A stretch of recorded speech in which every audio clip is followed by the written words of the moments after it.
Dear students of class 11, today I am coming on video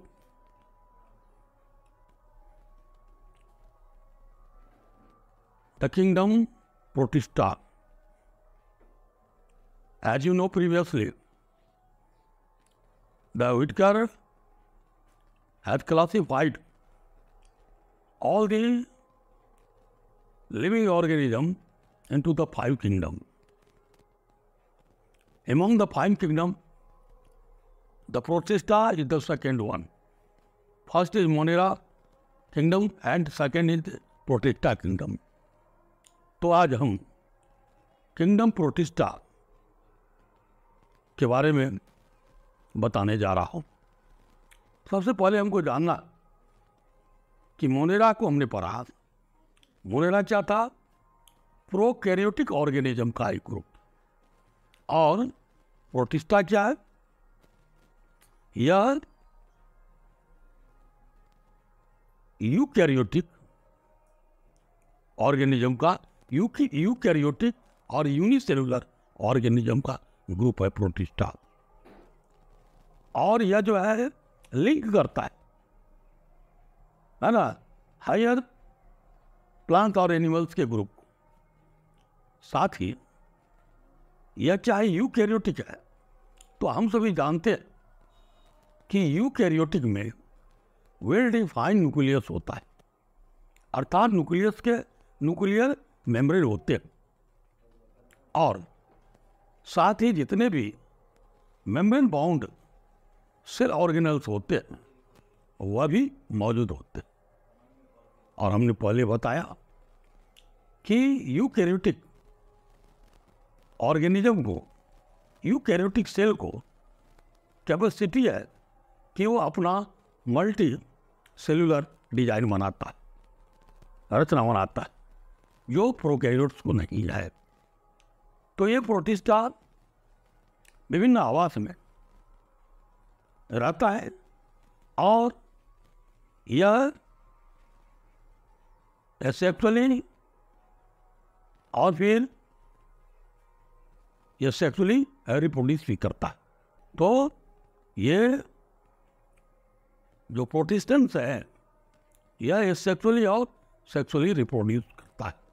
reproduction इसमें यह sexual और sexual type का होता है। तो यह प्रोटिस्टा किंगडम का ये जनरल कैरेक्टर हो गया। अब पूरे प्रोटिस्टा किंगडम को 5 ग्रुप में बांटा अध्ययन के दृष्टिकोण से, और आपको इस 5 ग्रुप का नाम याद करना है और क्रमशः एक एक के बारे में जानना भी है। तो देखेंगे कि प्रोटिस्टा का ये 5 ग्रुप कौन कौन है। तो देखेंगे प्रोटिस्टा का सबसे पहला जो ग्रुप है उसको कहा जाता है क्राइसोफाइट्स।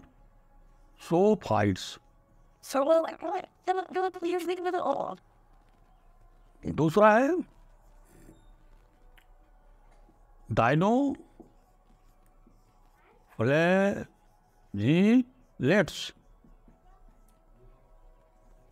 तीसरा है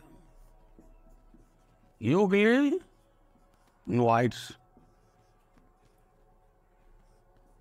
चौथा है स्लाइम मोल्ड्स। और 5वां है प्रोटोजोअन्स। तो ये 5 ग्रुप है किसका? किंगडम प्रोटिस्टा का। तो सबसे पहले नंबर 1 क्राइसोफाइट के बारे में बताते। ये क्राइसोफाइट क्या है? यह क्राइसोफाइट्स क्या है? डायएटम्स है और यह गोल्डन अलगी या डेस्मिड से भी कहलाता है। और यह बोथ मेराइन और फ्रेश वाटर दोनों में रहता है।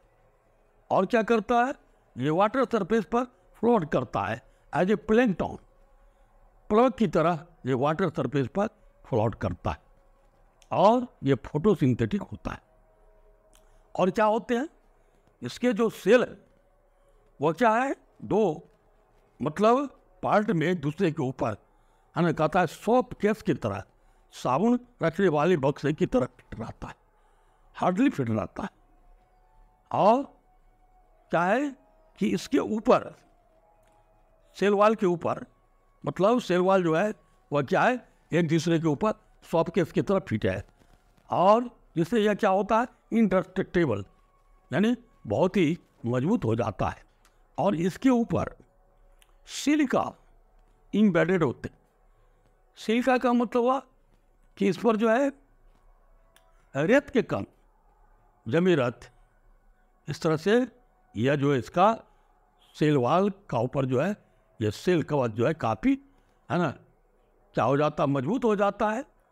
और क्या होता है कि ये जो है ना इसके जो कवच वह क्या होता है, शेड ऑफ, जब वह डेड करता है तो वह क्या होता है, गिरते जाते हैं और वह सी बॉटम पर वह जमा हो जाता है। और जमते जमते कहता है काफ़ी अरसे के बाद वह जो भूमि है वह क्या कहलाता है, वह डायएटोमिशियस अर्थ कहलाता है। और इस डायएटोमिशियस जो अर्थ है, यानी उसके जो यह मतलब रिमेंस पार्ट है, उसका उपयोग बहुत है ह्यूमन के लाइफ में। क्या होता है, उसका पॉलिशिंग और filtration of syrups and oil, इसमें काम होता है। और यह जो है समुद्र का यह प्राइमरी प्रोड्यूसर, यह भोजन उत्पादन का काम करता है। इस तरह से क्राइसोफाइट यह महत्वपूर्ण क्या है, प्रोटिस्टन है, जिसको मैंने बता दिया। नंबर 2, अब नंबर 2 है डायनोफ्लैजिलेट्स।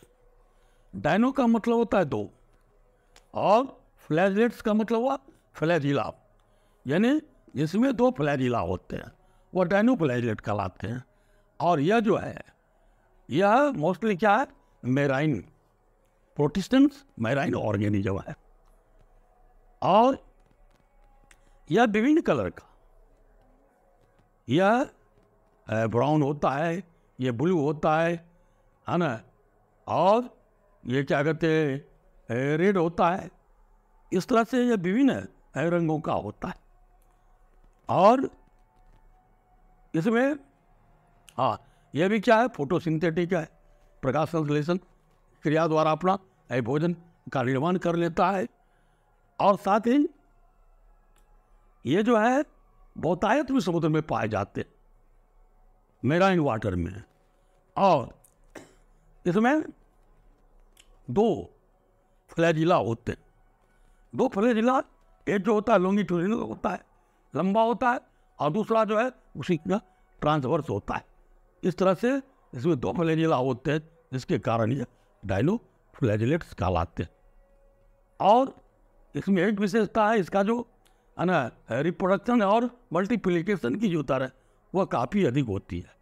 इसमें जो रेड डायनोफ्लैजिलेट्स है वह क्या है, तेज़ी से मल्टीप्लाई करता है, और मल्टीप्लाई करके और उस समुद्र के क्या करता है, वाटर को लाल कर देता है, जिसे रेड टाइड्स कहते है ना, वो समुद्र जो है लाल हो जाता है। तो किसके कारण, ये डायनोफ्लैजिलेट्स के कारण ऐसा होता है।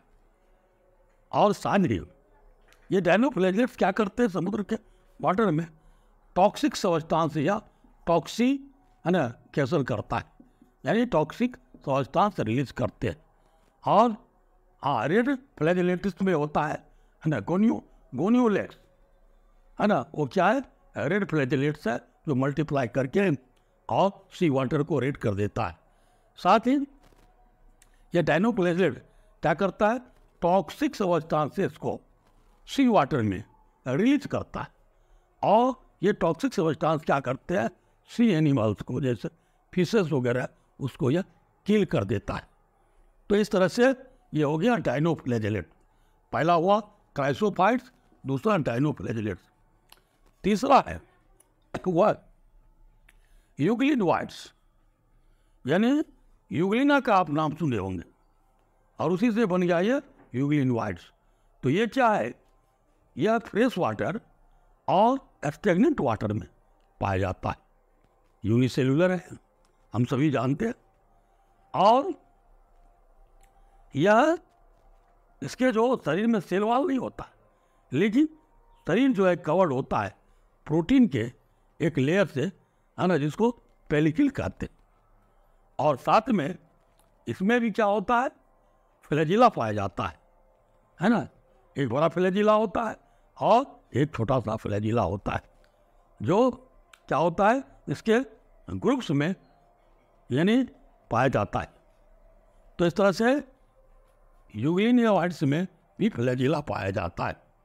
और यह हमने बताया कि ये फ्रेश वाटर और स्टेगनेंट वाटर में पाया जाता है। लेकिन इसकी विशेषता क्या है? सबसे बड़ी बात है कि यह फोटोसिंथेसिस है, फोटोसिंथेसिस करता है, यानी यह ऑटोट्रॉफ है। लेकिन क्या होता है? ऑटोट्रॉपिक न्यूट्रिशन जो होता है आप सभी जानते हैं कि वह सनलाइट में होता है। लेकिन जब सनलाइट डिप्राइव होता है, जब सनलाइट का अभाव होता है, तो ये क्या करता है? हेटेरोट्रॉपिक न्यूट्रिशन करता है।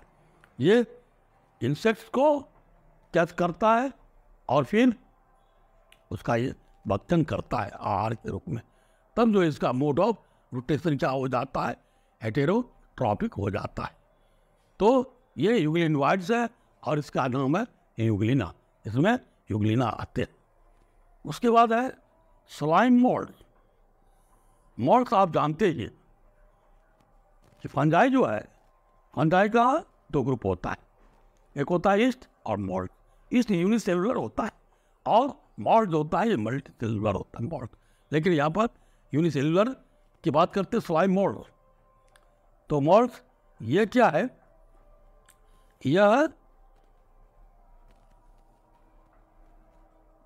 डिकम्पोजिंग ऑर्गेनिक मैटर पर कहता है कि ये ट्विग्स पर और लीव्स पर ये ग्रो करता है, और ग्रो करके और अपना भोजन आहार प्राप्त करता है।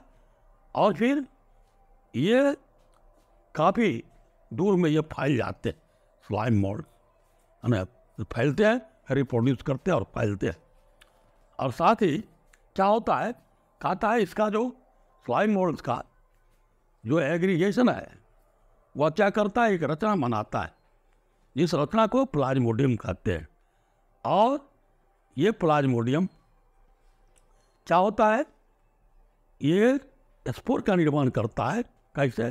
तो यह फ्रूटिंग बॉडीज का निर्माण करता है और ये फ्रूटिंग बॉडीज में स्पोर्स बन जाता है। और वह स्पोर्स जो है क्या कहते हैं? उसमें रिजिड सेल वॉल बन जाता है, एक विशेष लेयर बनता है, जिसके कारण यह जो स्पोर है काफ़ी दिनों तक वह क्या होता है? पड़ा रहता है और वह सुरक्षित रहता है। और जब उसके फेवरेबल कंडीशन आते हैं तो फिर जो हुआ क्या करता है? अपने नए लाइफ साइकिल को शुरू कर देता है। तो ये हो गया स्लाइम मोल्ड्स। और अंत में है प्रोटोजोअन्स। प्रोटोजोअन्स का नाम सुने होंगे, पहले यह अलग ग्रुप था, प्रोटोजोआ इसमें आते। तो प्रोटोजोअन्स के भी इसके भी कई प्रकार है, ग्रुप।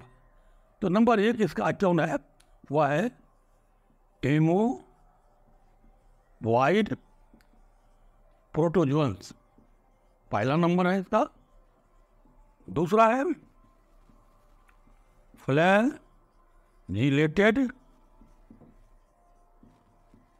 प्रोटोजोअन्स, और तीसरा है वह है सीलिएटेड